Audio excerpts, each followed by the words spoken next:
어떻게 설교를 준비하다가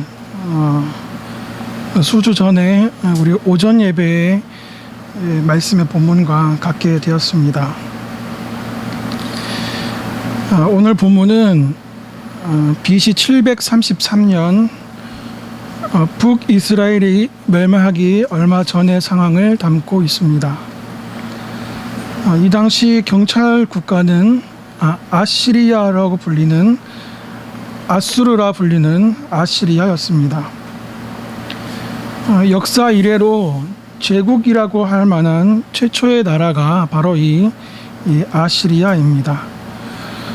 이때는 아직 유럽이 없었고 동방만 있었죠. 이 동방 오리엔트를 최초로 통일한 나라가 바로 이 아시리아입니다.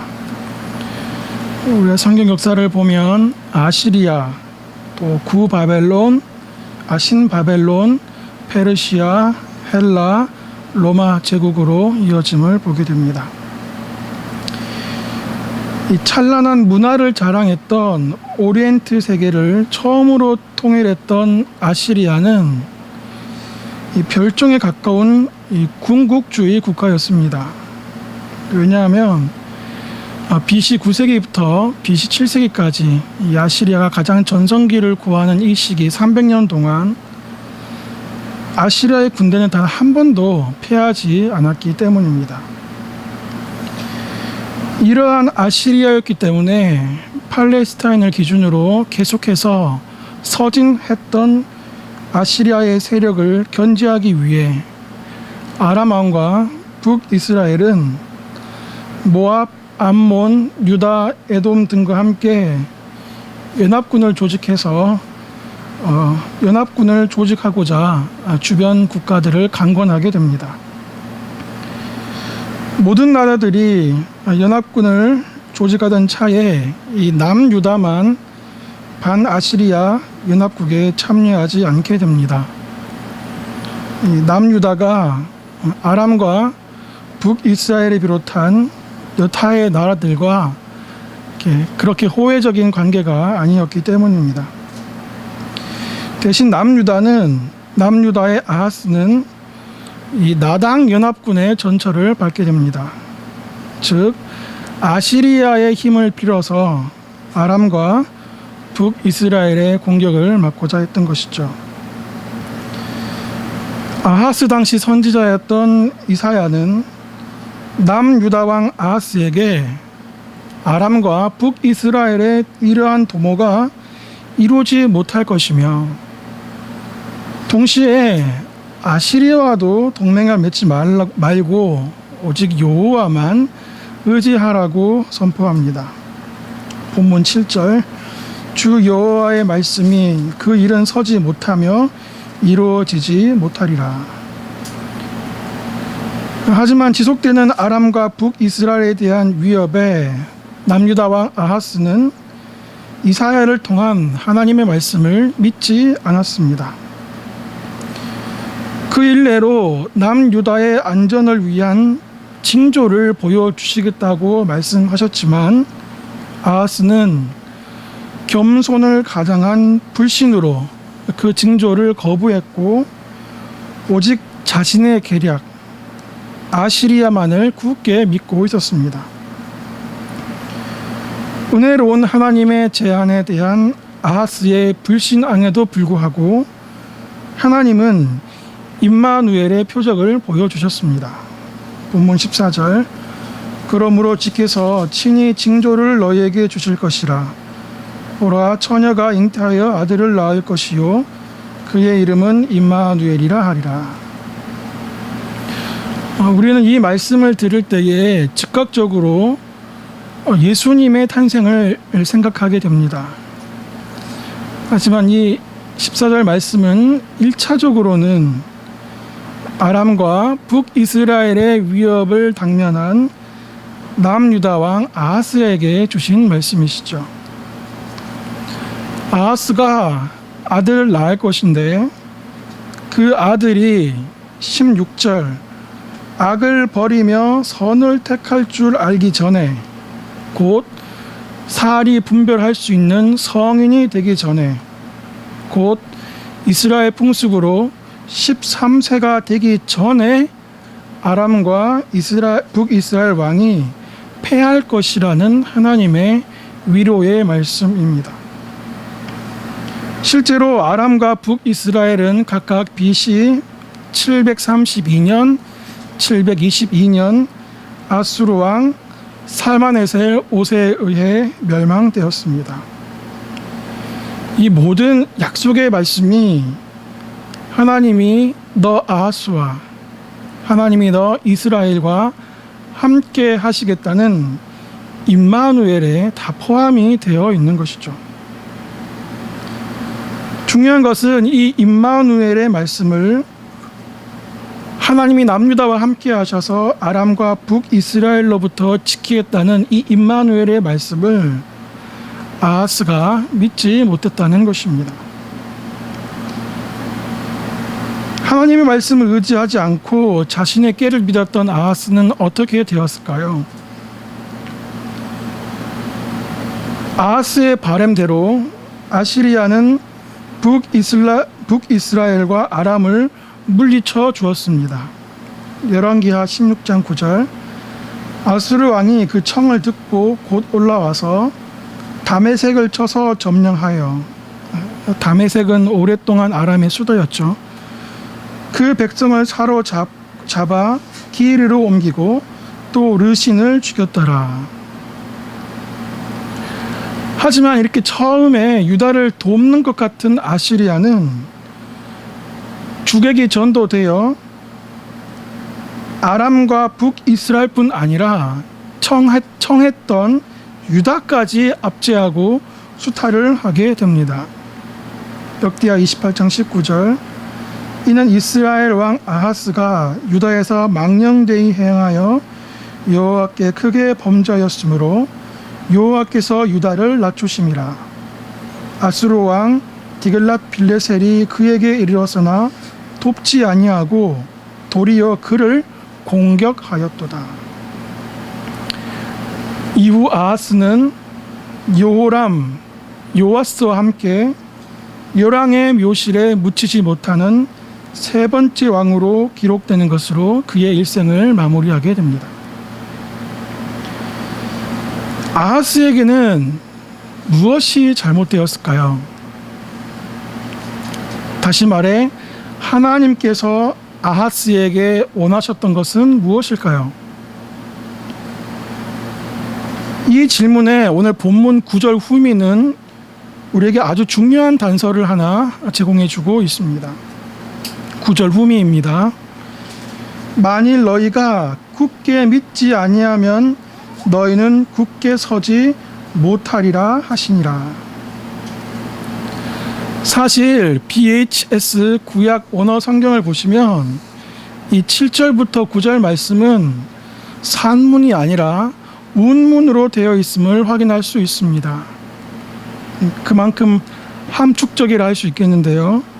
좀 더 자세히 9절 후미를 살펴보겠습니다. 이 동사 두 개가 나오고 있습니다. 굳게 믿다라는 동사와 굳게 서다라는 동사는 히브리어로 아만이라는 동일한 동사입니다.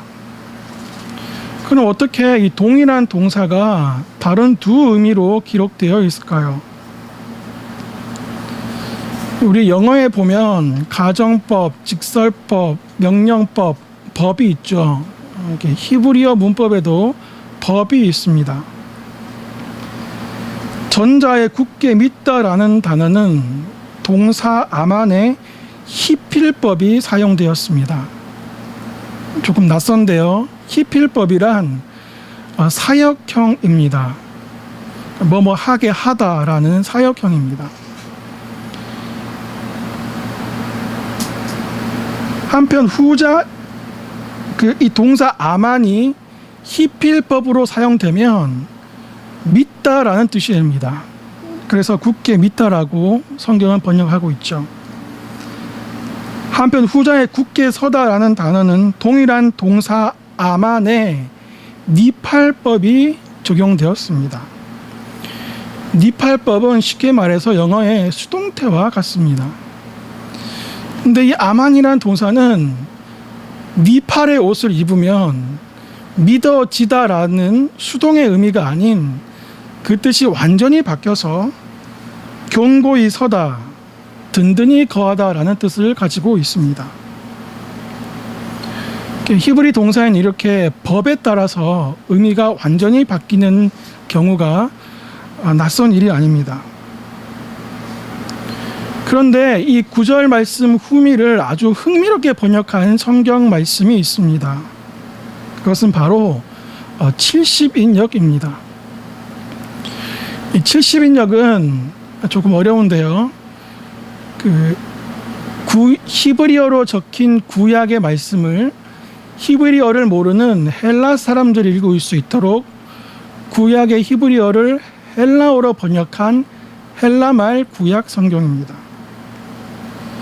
이 70인역은 구절을 어떻게 번역했냐면, 만일 너희들이 믿지 아니하면 너희들은 이해하지 못할 것이다 라고 번역했습니다. 든든히 서다, 든든히 견고히 거하다라는 단어를 이해하다, 쉬니에미라는 단어로 환치한 것입니다. 믿지 아니하면 이해하지 못할 것이다. 이 구절을 이해하도록 번역한 이 번역을 애용한 사람이 있었으니 바로 어거스틴입니다. 그는 이 구절 말씀을 70인역과 같이 이해하다로 번역해서 그의 주요 저작 삼위일체론, 기독교 교리에 관하여서 등에서 많이 이사야 7장 9절을 통해서 변증하고 있습니다. 또한 우리가 조금 낯설지만 중세신학의 거장 안셈이라는 사람도 그의 대표적인 저작에서 이 이사야 7장 9절을 많이 인용하면서 9절을 이해하다라고 번역한 70인역을 사용하고 있음을 볼 수 있습니다. 하나님께서 아하스에게 말씀하십니다. 네가 믿지 아니하면 네가 이해할 수 없다. 그런데 아하스는 하나님을 믿지 않았습니다. 그래서 아하스는 가까이 있는 자기의 아들 마을살렐 하스바스가 성인이 되기 전에 하나님께서 아람과 북이스라엘을 멸하실 것이라는 사실, 그리고 멀리는 영원하신 하나님의 아들 예수 그리스도께서 아하스 자신이 왕으로 다스리고 있는 남유다에 진정한 왕으로 오실 것이라는 이 위로의 사실을 그는 이해하지 못했던 것입니다. 믿지 않으면 이해하지 못하는데 믿지 않았으니 이해할 수 없었던 것입니다. 2001년 9월 11일 9.11 테러가 일어난 이후 얼마 되지 않아 학교 도서관에서 한 잡지의 커버를 보게 되었습니다. 타임즈지로 기억이 되는데요. 잡지 첫면에는 아무 그림도 아무 글자도 없이 단 3자만 덩그러니 담겨져 있었습니다. Where was God? 하나님은 어디 계셨는가? 이 질문은 비단 9.11 테러의 같은 사건에 쓸 수 있는 것뿐 아니라 성도의 삶 가운데서도 언제나 유효하게 던질 수 있는 질문인 것 같습니다. 시편 43편 2절, 주는 나의 힘이 되신 하나님이시거늘 어찌하여 나를 버리셨나이까? 내가 어찌하여 원수의 억압으로 말미암아 슬프게 다니나이까? 욥기 3장 11절, 어찌하여 내가 태에서 죽어 나오지 아니하였던가? 어찌하여 내 어머니가 해산할 때에 내가 숨지지 아니하였던가?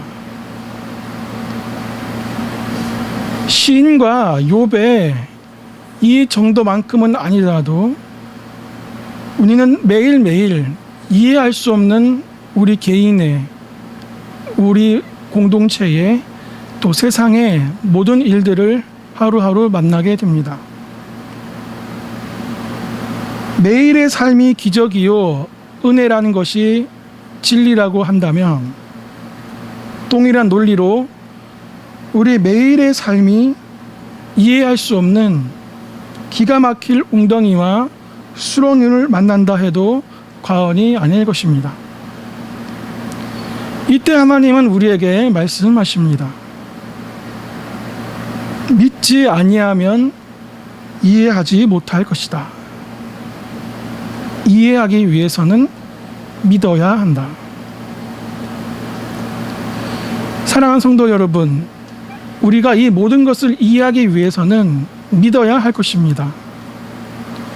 그럼 우리는 무엇을 믿어야 할까요? 제네바의 개혁자는 다음과 같이 믿음을 정리하고 있습니다. 오늘 우리는 이 개혁자의 믿음을 잠깐 살펴보려고 합니다. 어찌 한 사람의 일성을 우리가 설교에서 깊이 다룰 수 있겠습니까? 하지만 규범하는 이 성경 말씀에 붙잡힌 규범되어진 말씀의 질서이기 때문에 우리가 조심스럽게 이 믿음에 관한 칼빈의 정의를 통해서 교훈받을 수 있다고 생각합니다. 그런데 믿음을 다음과 같이 정의합니다. 믿음은 견고하고 확실한 지식이다. 근데 이 지식은 우리를 향하신 하나님의 자비에 관한 지식이다. 근데 이 지식은 값없이 우리에게 주신 그리스도 안에 있는 약속의 말씀에 기초하고 있다. 그리고 이 지식은 성령에 의해서 우리 마음에 나타나진 바 되었고 우리 심령에 인친 바 되었다.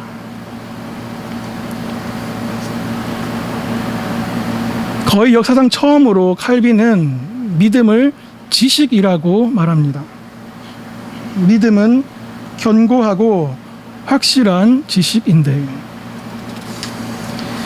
이 지식이 견고하고 확실할수록 우리의 믿음이 든든해지는 것이죠. 이 지식은 학습으로만 얻을 수 있는 그 무엇이 아닙니다. 참된 지식은, 참된 믿음은 반드시 참된 경건의 경험을 동반하게 되는 것이죠. 학교에서 소방 교육을 받는 지식과 직접 불에 손을 넣었을 때 얻는 지식은 차원이 다를 것입니다. 사형 언도를 받은 폴리캅이 예수님을 부인하면 살려줄 거라는 마지막 권고에 이렇게 대답했습니다. 86년간 예수님은 나를 단 한 번도 모른다고 부인하지 않으셨는데 내가 어떻게 그분을 모른다고 부인할 수 있는가? 학부 2학년 때 이 얘기를 처음 들었을 때에 너무 싱겁다, 참 시시하다 생각했는데 시간이 흐를수록 이 고백이 너무나 귀하게 들려지는 것 같습니다. 폴리캅의 86년은 하나님을 향한 견고하고 확실한 지식에 축적된 시간이라 할 수 있을 것입니다. 그럼 이 지식은 무엇에 대한 지식입니까? 이 지식은 우리를 향하신 하나님의 자비에 대한 지식이다. 믿음은 하나님에 대한 자비, 우리를 향하신, 우리를 위하신 하나님의 자비를 믿는 것입니다. 어떤 상황 속에서도 하나님의 자비를, 우리를 위하신, 우리를 향하신 자비를 믿는 것입니다. 우리는 교훈받기를 하나님이 우리에게 주신 모든 것들은 힘들 수는 있어도 악한 것은 없다라고 배웠습니다. 로마서 8장 35절, 내가 확신하노니 사망이나 생명이나 천사들이나 권세자들이나 현재 일이나 장래 일이나 능력이나 높음이나 깊음이나 다른 아무 피조물이라도 우리를 우리 주 그리스도 예수 안에 있는 하나님의 사랑에서 끊을 수 없으리라. 어떠한 상황 가운데서도, 순경이나 역경 가운데서도 하나님이 나를 사랑하신다는 하나님의 자비를 믿는 견고한 그 지식을 믿는 사람, 그 사람이 믿음의 사람인 것입니다. 사실 여기 자비라고 표현했지만 이 자비는 하나님께서 우리에게 베푸신 모든 은혜의 대명사일 것입니다. 하나님께서 우리에게 베푸시는 모든 것의 절정은 무엇입니까? 로마서 8장 31절, 그런즉 이 일에 대하여 우리가 무슨 말하리요? 만일 하나님이 우리를 위하시면 누가 우리를 대적하리요? 자기 아들을 아끼지 아니하시고 우리 모든 사람을 위하여 내어주시니가 어찌 그 아들과 함께 모든 것을 우리에게 은사로 주지 아니하시겠느냐.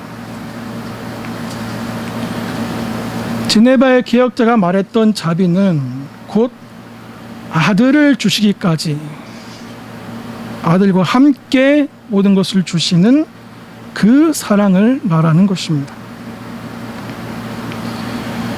여기서 우리는 루이스가 그의 책 고통의 문제에서 말했던 일성을 한번 기억해 보고 싶습니다. 사랑과 무조건적 친절은 구별해야 한다. 분명 루이스는 사랑의 시작은 의라는 말을 참고했을 것입니다. 하나님의 사랑은 우리를 향한 무조건적 친절이 아닙니다. 하나님은 우리를 사랑하시되 좋은 게 좋은 식으로 사랑하지 않으십니다. 옳은 게 좋은 식으로 우리를 사랑하십니다. 그래서 우리를 끌어올리셔서 낮추셔서 맞추어 주시는 의의 사랑인 것입니다. 이 명제를 루이스는 장황하게 그의 책에서 기록했던 것입니다. 그럼 이 사랑에 대한 자비에 대한 지식은 우리가 어디에서 찾을 수 있습니까? 아내입니까? 부모입니까? 통장에 있는 잔고입니까? 내 학벌입니까? 이 지식은 그리스도 안에서 값없이 주어진 약속의 진리 가운데 터잡고 있다. 다시 말해 하나님의 자비에 대한 지식은 약속의 진리, 말씀에 정처하고 있음을 가르쳐주고 있습니다. 우리는 믿되 그 모든 것이 담겨져 있는 말씀을 믿습니다. 오늘 본문 이사야 7장 9절 후미를 칼빈은 그의 주석에서 다음과 같이 번역하고 있습니다. 네가 만일 내 말을 믿지 않는다면, 네가 만일 내 말을 믿지 않는다면 이것은 너의 불신앙에 대한 종합적인 증거를 보여주는 것이다 라고 말하면서 말씀을 믿을 것을 그는 강조하고 있습니다. 아하스는 하나님의 말씀, 이사야를 통한 하나님의 말씀을 믿지 않았기 때문에 그는 자비하신 하나님, 아들을 내어 주시기까지 사랑하실 것이라는 임마누엘의 위로를 이해하지 못했던 것입니다. 자비하신 하나님이 우리를 위하신다는 표가 바로 아들을 보내주심입니다. 근데 이 아들은 아버지께서 우리를 사랑하시는 아버지의 맞추어 주신 말씀, 아버지께서 나타내 주신 말씀, 아버지께서 중보해 주신 말씀, 이 바로 이 예수님이십니다. 그리고 이 아들에 대한 기록된 계시가 바로 성경인 것입니다. 그래서 우리는 성경을 읽을 때에 하나님이 맞추어 주시고 하나님이 나타내 주시며 하나님이 중보해 주시는 구주 예수님, 그 예수님 안에 담겨져 있는 모든 위로를 우리가 영적이나 실제적으로 경험할 수 있는 것입니다. 사랑하는 성도 여러분, 내가 직접 말씀을 읽으십시오. 엄지에 침을 묻혀가며 여러분이 직접 한 장 한 장 말씀을 넘기십시오. 주님께서 영적이나 실제적인 은혜 우리에게 허락하실 것입니다. 우리가 말씀을 읽을 때에 은밀하고 비밀한 때를 따라 도우시는 위로와 세임을 우리에게 주시는 것입니다.